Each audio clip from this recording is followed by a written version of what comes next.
बाणी गुरु गुरु है बाणी,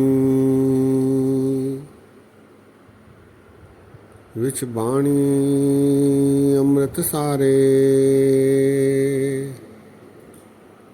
गुरबाणी कहे सेवक जन माने,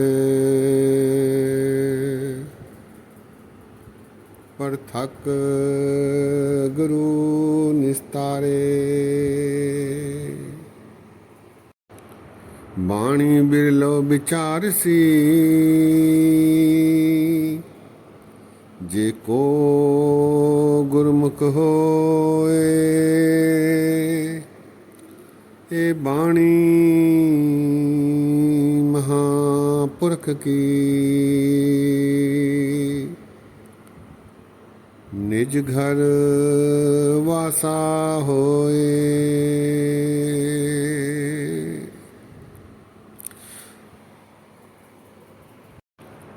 सत्कारयोग सत्संगियो, वाहिगुरु जी का खालसा, वाहिगुरु जी की फतेह।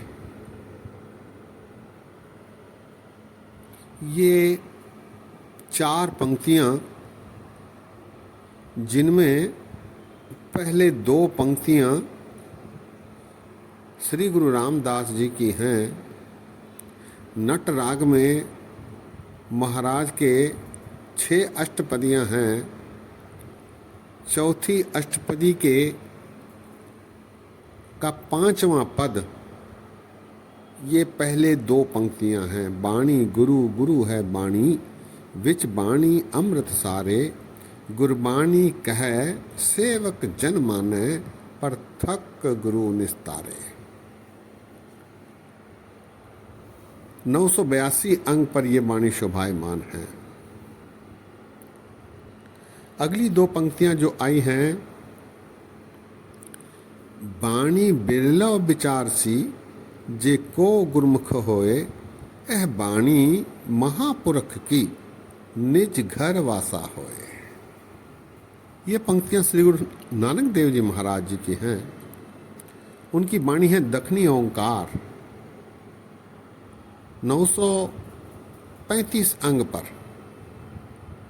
ये पंक्तियां शोभायमान हैं। दक्षिणी ओंकार के 40वें पद में ये पंक्तियां आई हैं। वाणी बिरलो विचार सी, जे को गुरमुख होए। ए बाणी महापुरख की, निज घर वासा होए। आम तौर पर मुखवाक लेते समय पाठी सिंह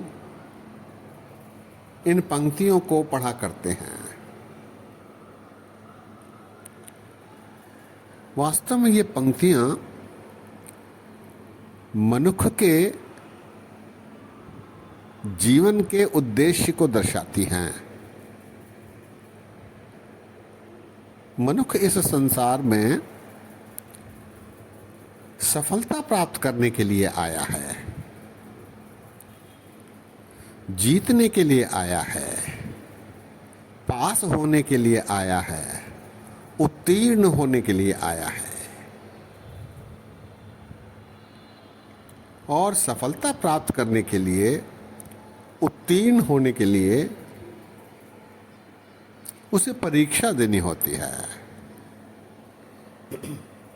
वो परीक्षा में सफल होकर उत्तीर्ण होता है, पास होता है, सफल होता है।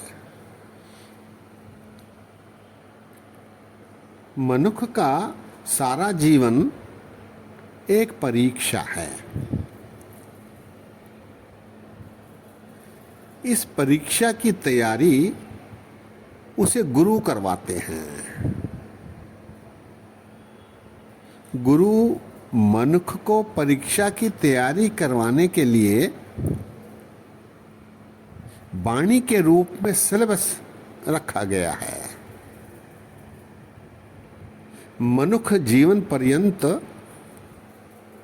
इस सिलेबस के अनुसार गुरु के निर्देशन में तैयारी करके जीवन रूपी परीक्षा देता है। यहाँ परीक्षा में उत्तीर्ण, अनुत्तीर्ण, पास और सफल, इसका रिजल्ट उसे नहीं मिलता। वो रिजल्ट दसम द्वार के रूप में गुप्त रहता है।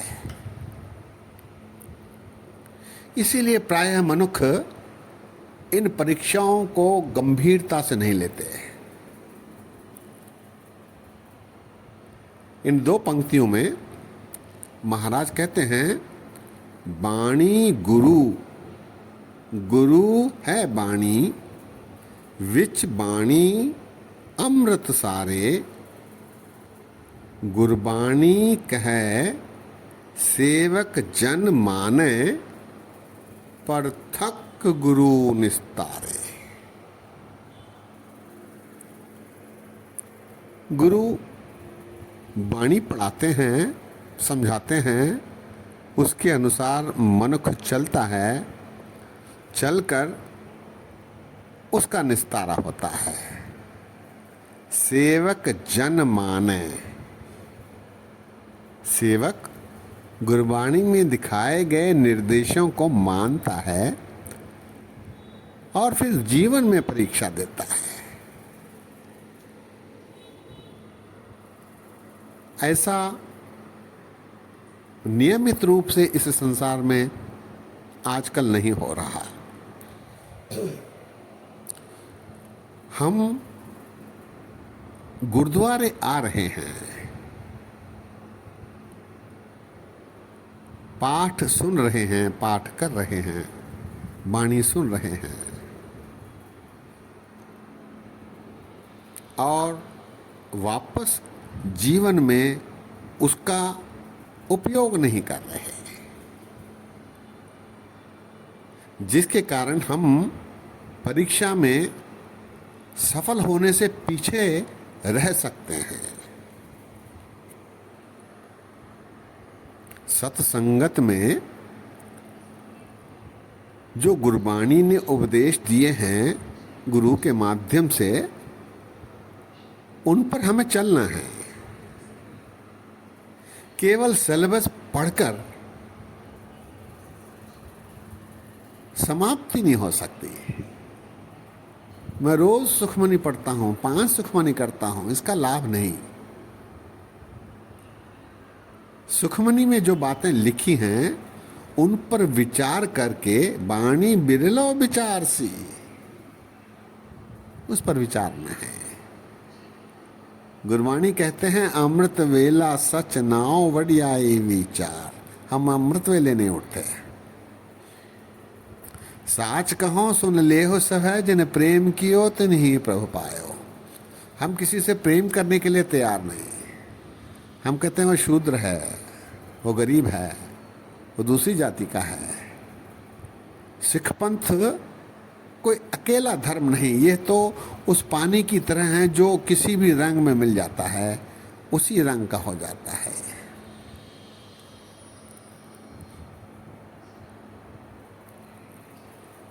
बाणी गुरु, गुरु है बाणी, विच बाणी अमृत सारे। सारा अमृत बाणी में है, लेकिन इस सिलेबस को पढ़कर परीक्षा देने में हम चूक गए हैं।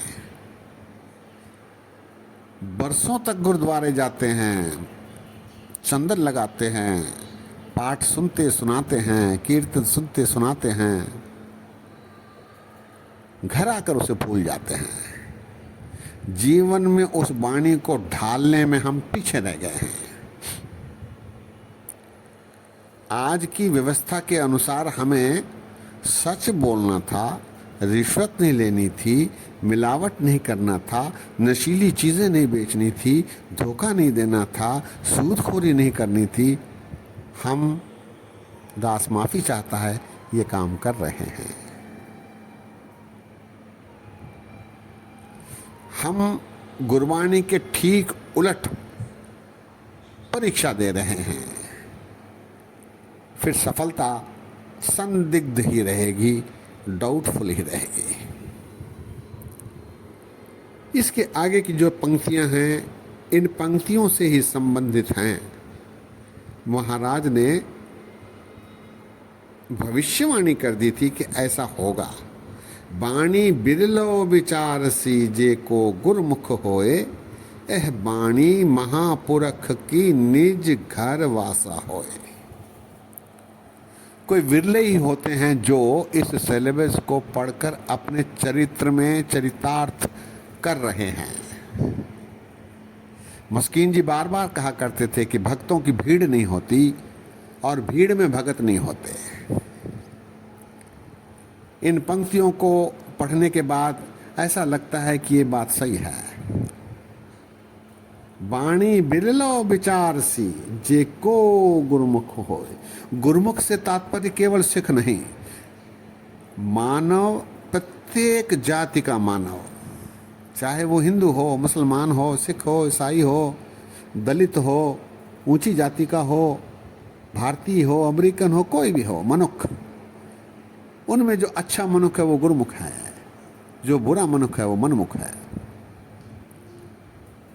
बाणी बिरलो विचारसी जे को गुरुमुख होए, यह बाणी महापुरख की निज घर वासा होए। ये अमृतमयी बाणी हमारा निस्तारा करने के लिए है और सचमुच निस्तारा करने में सक्षम हैं, लेकिन इसे कोई विरले ही अपना रहे हैं, इसका लाभ उठा रहे हैं और सफलता प्राप्ति की ओर अग्रसर हो रहे हैं। दास ने अभी कुछ देर पहले आप जी से बेनती की थी कि परीक्षा का रिजल्ट हमें प्राप्त केवल दसम द्वार के माध्यम से ही हो सकता है। कोई आम मनुष्य इसकी सफलता या असफलता का आंकलन नहीं कर सकता। एक निर्णय परमात्मा ने अपने हाथ में रखा है। डोरी हाथ तुम्हारे, प्रभु डोरी हाथ तुम्हारे, जिए जंत तेरे धारे। सत्संगियों, हमें गुरुद्वारे जाना चाहिए, सत्संगत करनी चाहिए, लेकिन साथ ही साथ साइमल्टेनियसली उसकी परीक्षा भी देते रहना चाहिए। ये निरंतर चलने वाली प्रक्रिया है, प्रोसेस है। हम केवल गुरुद्वारे जाकर माथा टेक कर, चंदन लगाकर, फूल चढ़ाकर, बाणी सुनकर घर आकर अपने वही कार्य करें जो कि ठीक गुरुबाणी के विपरीत हैं, तो फिर हमारी सफलता संदिग्ध है, डाउटफुल है। हम जिंदगी भर केवल सिलेबस पढ़ते नहीं बैठे रह सकते। सिलेबस पढ़कर परीक्षा देना है। जीवन एक परीक्षा है। सत्संगियों, दास ने बोलते समय गलतियां की हैं, कुछ कड़वे वचन भी बोले हैं। दास को क्षमा करने की कृपा करो। आज ही विश्राम है, इतने वचन परवान करो। फतेह सांझी करो। वाह गुरु जी का खालसा, वाह गुरु जी की फतेह।